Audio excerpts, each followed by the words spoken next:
This channel's content is strictly for educational and informational purpose and does not endorse or promote any form of violence, harm, illegal activities, self-injuries and communal disharmony. এবার বেলাগাম খোকন দাস আন্দোলনকারীদের নিশানা বর্ধমান পশ্চিমের বিধায়কের।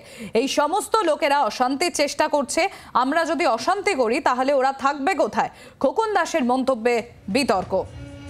আবার বেলাগাম খোকন দাস আন্দোলনকারীদের নিশানা বর্ধমান পশ্চিমের বিধায়কের। এই সমস্ত লোকেরা অশান্তির চেষ্টা করছে, আমরা যদি অশান্তি করি তাহলে ওরা থাকবে কোথায়? খোকন দাসের এহেন মন্তব্যে বিতর্ক।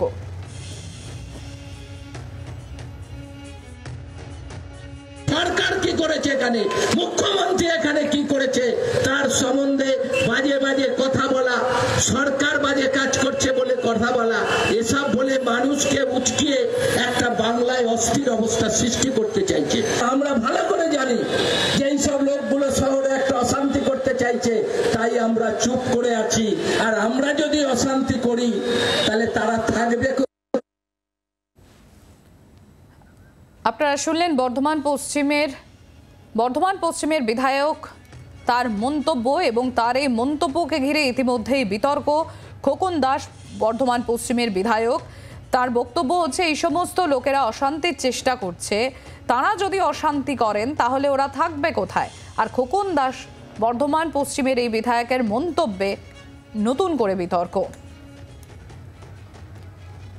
আর এই নিয়ে স্থানীয় রাজনৈতিক নেতৃত্ব বিজেপি এবং তৃণমূল কংগ্রেস তরফ থেকে কি বলা হচ্ছে শোনাবো আপনাদের।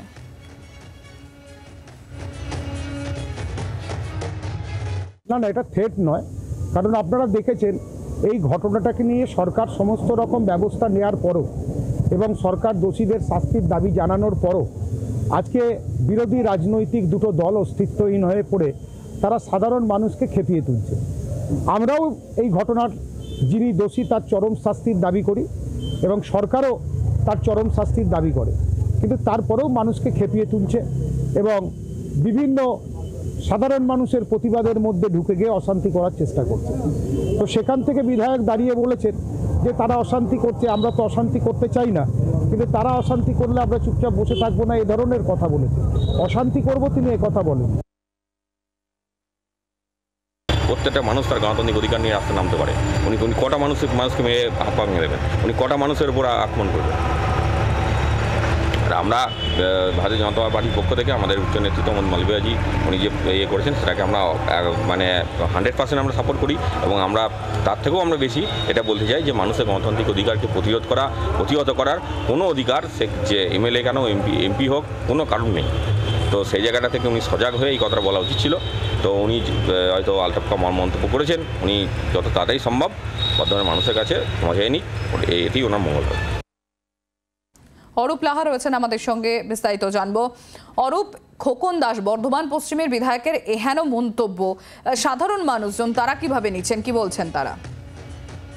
দেখো, গত কয়েকদিন ধরেই আমরা জানি যে গোটা রাজ্যে এবং আমাদের জেলাতেও সে উত্তাল চলছে একটা, কেন আরজিকর কাণ্ডের প্রতিবাদে। এবং আমরা দেখেছিলাম 14ই আগস্ট বর্ধমানের কার্জন গেটে হাজার হাজার মানুষ উপস্থিত হয়েছিলেন, একদম রাজনৈতিক ব্যানার ছাড়াই, কোনো ব্যানার ছাড়াই তারা উপস্থিত হয়েছিলেন এবং তারা প্রতিবাদে সামিল হয়েছিলেন।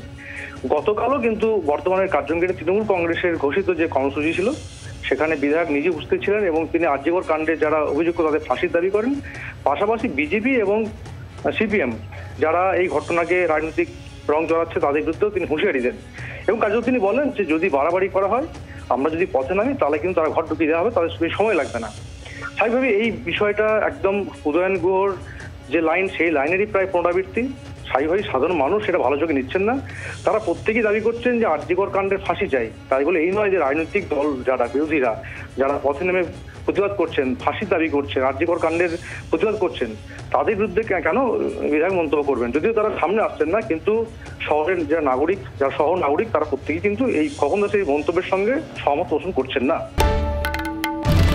বাংলার আওয়াজ, বাঙালির আবেগ, জি 24 ঘন্টা।